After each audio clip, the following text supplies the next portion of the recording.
মোৰ এনেকৈ কথা কোৱাটো অভ্যাস নাই। মই জাষ্ট তোমালোকক এটা কথাই ক'ব বিচাৰিম যে আমি যিখিনি কৰিছোঁ সেইখিনি তোমালোকে এবাৰ চাব লাগিব। ঠিক আছে, মই তোমালোকৰ যিখিনি ধৰি লোৱা অকল এডিআৰই বুলি নকওঁ, অকল এডিআৰইতে সীমাবদ্ধ হৈ নাথাকিবা। তোমালোকে SSC ট্ৰাই কৰিবা, APSC ট্ৰাই কৰিবা, যিকোনো ধৰণৰ গভৰ্ণমেণ্টৰ এক্সাম ট্ৰাই কৰিবা। অকল এডিআৰইতে যে মই অকল এডিআৰই দিম, অকল SI দিম, সেইটোতে সীমাবদ্ধ হৈ নাথাকিবা। ঠিক আছে, সেই মাইণ্ডছেটটো তোমালোকে প্ৰথমতে চেঞ্জ কৰিব লাগিব। যিহেতু ইমান দিন তোমালোকে ক্লাছ কৰিছা, তোমালোকে গম পাইছা এটলিষ্ট যে পৰীক্ষাবিলাকত কেনেকুৱা ধৰণৰ কুৱেশ্যনছ আহে। ইয়াৰ বাহিৰে বেলেগ কুৱেশ্যনছ নাই। তো ইয়াৰ বাহিৰে তোমালোকৰ কুৱেশ্যনছবিলাক বেলেগ নাই। ঠিক আছে, তো কুৱেশ্যনছবিলাক এইটো ধৰণে আহিব বা তোমালোকৰ কি হয় এক্সাম পেটাৰ্ণ লৈ পেলাই কুৱেশ্যনৰ লেভেলটো অলপমান বেলেগ হ'ব আৰু তোমালোকৰ নাম্বাৰছবিলাক বেলেগ ধৰণৰ হ'ব। মই যদি তোমালোকক 100 হিচাপে শিকাইছোঁ, তোমালোকক এক্সামত হয়তো 1000 আহিব পাৰে বা 10 আহিব পাৰে। তো সেইটো বস্তু তোমালোকে নিজে বুজি পাব লাগিব যে এইটো কুৱেশ্যন মানে সেইটোৱে হয়, ইয়াক আমি কেনেকৈ চল্ভ কৰিব লাগিব। তাৰ কাৰণে তোমালোকে ডেইলি প্ৰেক্টিছ কৰিব লাগিব। তো আমাৰ হাতত 24 ঘণ্টা সময় আছে, 24 ঘণ্টা সময় বহুত বেছি সময়। তো 24 ঘণ্টাত তোমালোকে কোনো 24 ঘণ্টাত পঢ়িব নোৱাৰে, হয় সেইটো সঁচা কথা। তো নিজৰ কাৰণে নিজৰ ফিউচাৰৰ কাৰণে মই বাৰে বাৰে কৈছোঁ তোমালোকক এটলিষ্ট 2 ঘণ্টা এটা সময় নিজে উলিয়াবা। বুজি পালা?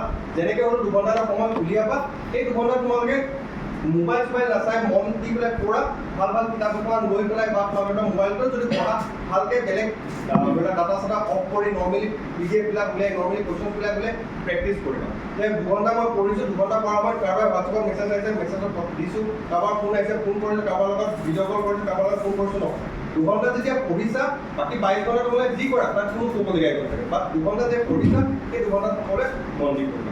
দাদাহঁতে ইমান কষ্ট কৰিছে তোমালোকৰ কাৰণে, তো তোমালোকে এটলিষ্ট দাদাহঁতৰ কাৰণে নিজৰ কাৰণে যিমানখিনি কৰিবা।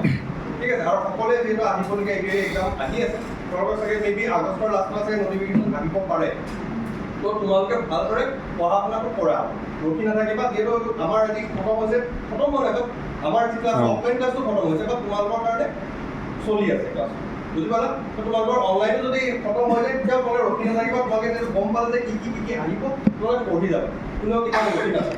ঠিক আছে, তো এয়াই মই তোমাক সকলোৰে কাৰণে নিজৰ ফিউচাৰৰ কাৰণে মই বেষ্ট উইচেছ দিছোঁ।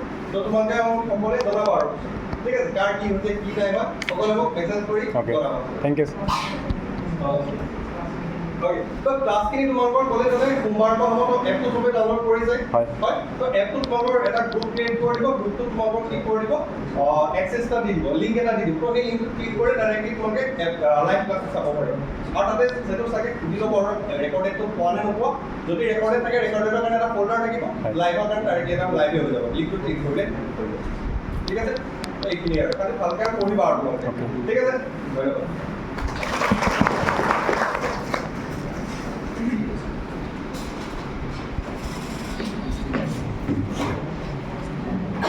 আমাৰ যিটো ক'লে ছাৰে